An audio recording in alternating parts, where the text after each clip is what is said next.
So now that we have done side and you guys have gone through all of the different steps, I just want to talk about a few of the pitfalls that people sometimes fall into when they're working on side.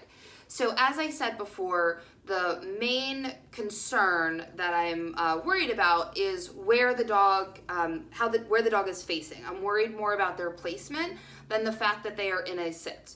So a lot of people will cue the dog to sit, they will ask the dog to sit before they're ready. And so what we will get is we'll get a dog that will sit out and off to the front. So I'm gonna show you with Henry what that might look like.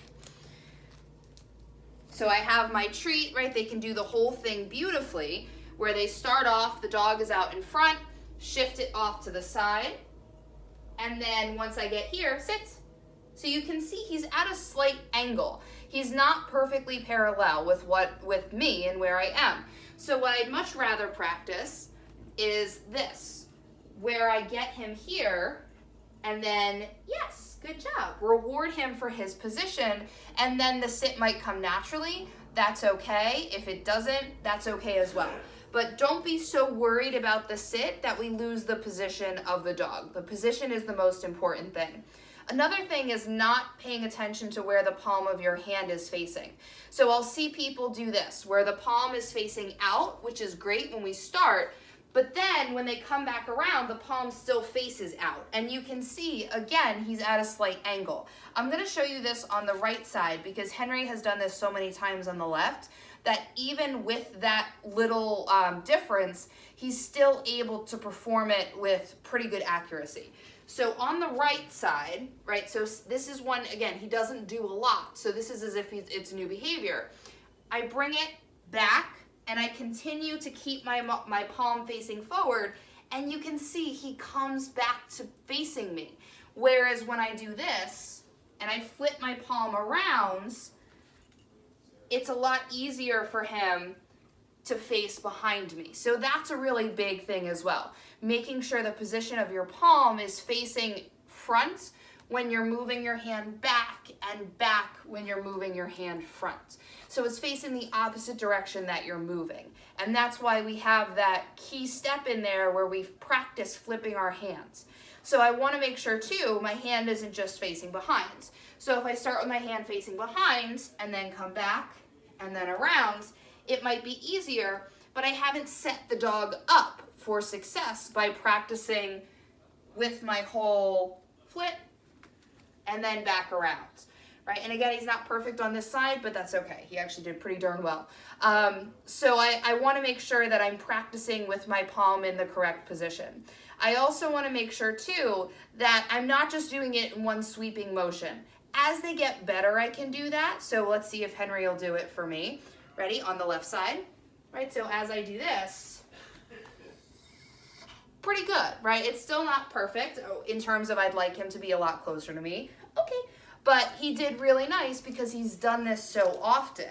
What I like to do is I like to break it down into steps so this way my dog ends up exactly where I want them and exactly where I need them. So again, I'm not doing this where I just sweep back and sweep around, because oftentimes the dog doesn't quite know what they want or what we want from them, and they just swing around in the front.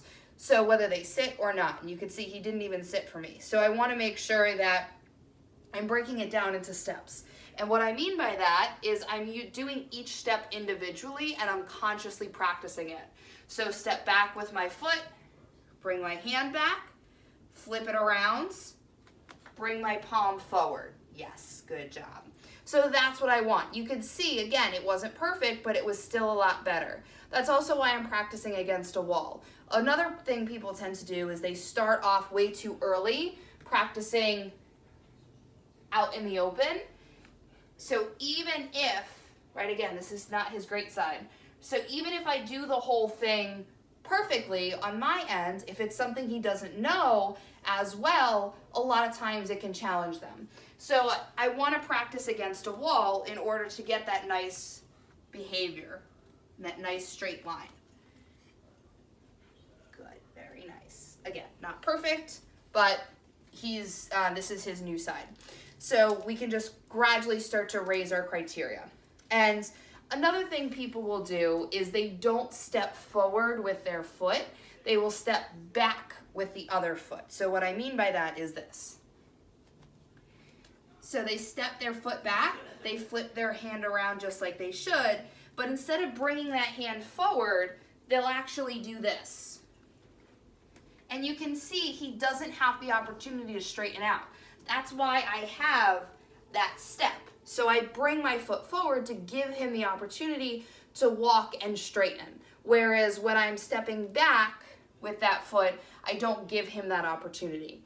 So these are some things that I want you guys to watch out for as you're working on side, and make sure you're trying to be consciously aware of doing it step by step and not rushing it, so the dog starts to perform the behavior in a sloppy manner. We want it to be perfectly clean and perfectly pristine.